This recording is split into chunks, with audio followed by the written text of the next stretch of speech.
Every year, sports fans across the country tune into March Madness, watching 64 men's basketball teams duke it out until only one remains. Like years past, millions watched the games, made brackets, and cheered on their favorite teams. Only this time, all eyes were on the women, with standout players like Angel Reese, Juju Watkins, and Caitlin Clark to root for. Viewers were more invested in the women's tournament this year than ever before. In fact, for the first time in history, the women's championship game drew higher viewership than the men's, averaging a whopping 19 million viewers throughout the broadcast. And even now that the tournament's over, people just can't stop talking about women's basketball. Lindsay Darvin, assistant professor in the Department of Sport Management at Syracuse University, says the recent hype is from the Caitlin Clark effect.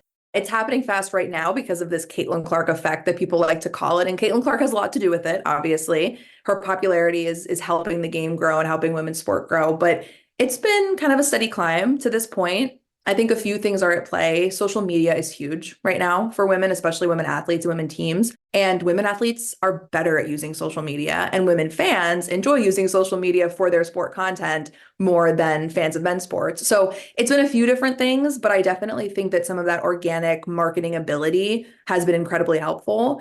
And now you see linear TV catching on, but also streaming is catching on too. And women's sports are being broadcast through streaming more than on linear TV. And that's been helpful as well. So it's almost like let's not wait until everyone else catches up. We're going to grow this ourselves. And then through what happened this year with the NCAA women's tournament, it just was kind of like the right place at the right time, and everything boomed all at once.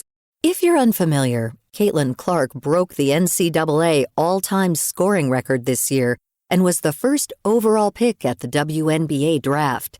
She's been a big part of the elevated media attention, but this isn't the first time women's basketball has been all over social media. 3 years ago, the women's tournament went viral online, but not for the reason you'd think. There was a woman student at the NCAA tournament, basically showing the dichotomy between being a male athlete and a female athlete, showing that the men had all of this incredible weight room afforded to them, and the women had literally a small weight rack that you would find at a really bad hotel available to them. And they clearly had the room for it. They clearly had kind of all of the bells and whistles, and they were equal competitors. And there was just a massive viral social firestorm. And with that came a huge uproar from partners, from fans, from players from around the world, professional, college, parents of players saying, what is happening that the NCAA, who clearly is able to support their men's tournament in this way, can't support their women's tournament in this way. That's Thayer Lavielle, Executive Vice President of the Collective, the women's division of Wasserman. Fast forward to the following season, and women were allowed to use the March Madness logo for the first time. The NCAA also expanded access to services and amenities, ensuring it was equal to the men's teams. Lavielle credits these changes to the 77% sponsorship increase that year, as well as record attendance at games. When looking at why women's sports hasn't reached the same level of success as men's, Darvin says it has nothing to do with interest. The interest has always been there, but the support from organizations hasn't. The NCAA has essentially suppressed the market for women's sport since the passage of Title IX. They've always been a little bit fearful about what the growth of women's sport is going to mean for men's sport, and they didn't think there was space for both. I think what people need to understand is it has kind of been this intentional suppression of the market because there has been fear that there's not enough revenue to go around for everybody, which we are seeing is just absolutely not true. Speaking of revenue, elite women's sports is projected to make over $1 billion this year, up 300% from 2021. But while women's sports is clearly an extremely profitable business, the athletes aren't being paid as such. During her rookie WNBA year, Caitlin Clark will make just $76,000. Compare this to Victor Wembanyama, the first overall pick in the NBA draft, who will earn $12 million. I think what that did was really land with fans who just came into college basketball and really saw her and others' prowess on the court to say, wow, these women can actually play ball. And what do you mean that's what she's making, and kind of the outrage of that. This disparity is an issue across all of women's sports. In 2016, the national women's soccer team fought the U.S. Soccer Federation for equal pay, even though they won 2 consecutive World Cups and generated more income than the men. To combat these pay inequities, female athletes are forced to find other sources of income, such as social media sponsorships, NIL deals, or even playing overseas. Unlike male athletes, they can't make a living solely from playing their sport. We did a study recently with Royal Bank of Canada, with RBC, that looked at the value of a woman athlete. And what we found was that on average, across many different sports leagues and teams, men make 21 times what women make on the field of play. And so what that means is that women athletes have to make 82% of their income off the field of play. So imagine going to your day job, and then you have to go get a job to make 82% of your income. While part of the massive wage gap can be attributed to women's sports making less money, their value is climbing by the day. Now that the division is getting more organizational support and media coverage, athletes will have a better chance to succeed, both in the NCAA and professionally.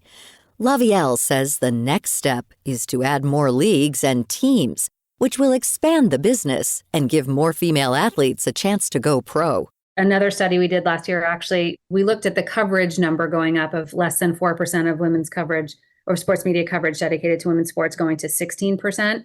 What was really interesting about that study was actually that 53% of D1 athletics were actually women's competitions. And then when you looked at the professional number of competitions for, the number of competitions for women's sports versus men's sports, only 8% were women's. And that's just because there aren't enough places for people to graduate to. So you have more incredible WNBA possible players than you have WNBA positions available. So the more that we're able to increase leagues and teams, the more we'll see some of these superstar athletes coming out of college in tons of different areas of athletics that we'll be able to watch and continue to cheer on. She adds that fans have the power to make a difference too.